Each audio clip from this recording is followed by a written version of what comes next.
Mbaniriza ku channel yange. Leero tugenda kubeera nga preparinga iftar starter. Nyangu ya kubeera nga preparinga. Tugenda kubeera tukozesa potatoes ate eri gluten free. Within 20 minutes oba oli ready. Beera nga ofuna obumonde buwaateko bulungi obunaazeko then obeere nga obusalasa mu pieces entonotono.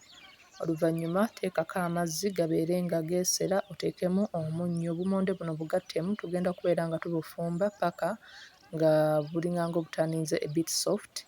Oluvannyuma ng'olaba nti nno buli soft okozesa fork okunyigamu, n'olaba kasaba buli soft beera nga obuggyamu odraininga amazzi obuteeka ebbali.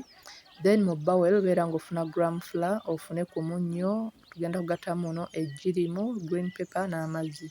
Buno osobola okubeera nga era bw'oba tukozesezza gram flour okozesa cassava flour because ali gluten free n'obeera nga gw'okozesa instead of eŋŋano, oba osobola okubeera ng'okozesa n'eŋŋano.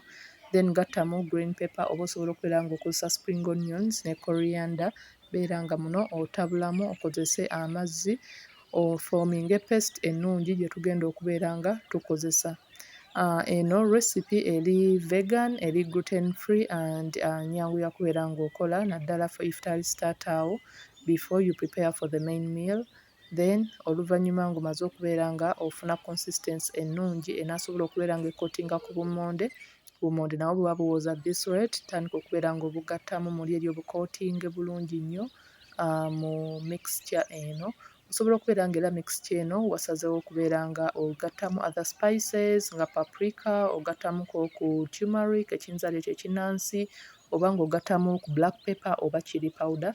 Then beera ng'okootinga bulungi nnyo paka ng'obumonde bwekootinze bulungi nnyo. Meanwhile making sure nti nno kati already otaddeko butto ali mu kubeera nga akyamuka muli eri gw'ogenda okubeera nga osiikiramu. Ofuna a spoon, like spoon zino ezaffe eza bulijjo gy'osobola okubeera ng'okozesa to scoop. Then beera ng'omakinga sure nti butto akyamuse bulungi nnyo, obeere nga kati ogattamu obumonde obusiike ku medium heat paka nga bwonna bubrowninze bulungi nnyo. Kusaba obeere ng'osubscribinga ku channel yange okunyambako okubeera ng'ekula, tanaba kubeera ng'osubscribinga, likinga video and leave a comment below. Mbeera nga sharinga nammwe this Ramadan recipes ez'enjawulo z'osobola okubeera nga opreparing ezisatwala kadde kangi nnyo such that spending a lot of time in the kitchen. Osobola okubeera ng'ospendinga time ewera ng'okola ibaada naddala mu zino ennaku 10 ze tusemberedde eza Ramadan. So ngenda kubeera nga sharinga nammwe recipes oba starters z'osobola okubeera ng'opreparinga okubeera ng'olya ng'osibuluka oba n'okubeera nga ozirya ne ku ddaaku. So nkusaba obeere ng'onyiga kade okubeera ng'otaninga on notifications obeere notified bwe mba nga mpostinze video empya. Buli wonyiga kade nkusaba ogende maaso onyigeko on notifications obeere nga notifications za video zange zonna ozifuna. Siika obumonde buno paka nga bubrowninze. Genda maaso obeere ng'obukyusaamu paka nga bubrowninze bulungi nnyo. Omakinga sure nti nno tebusitiikinga wansi such that bwewala okubeera nga busiriira. So obukyusakyusaamu paka nga bwonna bumaze okuba nga bubrowninga. Oluvannyuma beera ng'obudraininga on a kitchen towel okubeera ng'oggyamu any excess oil ayinza okubeera nga mwali.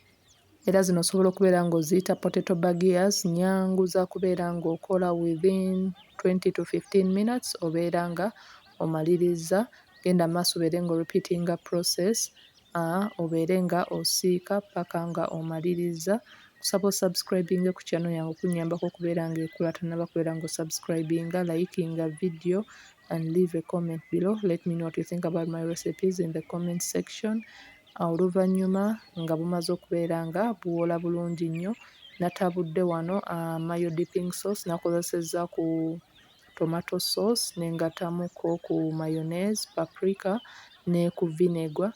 Then embeera nga ntabula. Osobola okubeera nga muno era ogattamu other herbs and spices gwe ze wandiyagadde okubeera ng'otestingiramu. Osobola okulaba nti muli munda akamonde kaba kaayidde bulungi, so nga oteekako coating ng'osaavinga futaaliyo, ng'osaavinga starter yo ng'abantu bwe balinda main meal. Thanks for watching. Please don't forget to subscribe. Basamu checking out my other recipes ennyangu z'osobola okubeera ng'okola this Ramadan n'obeera ng'ozenjoyinga ne family as a starter.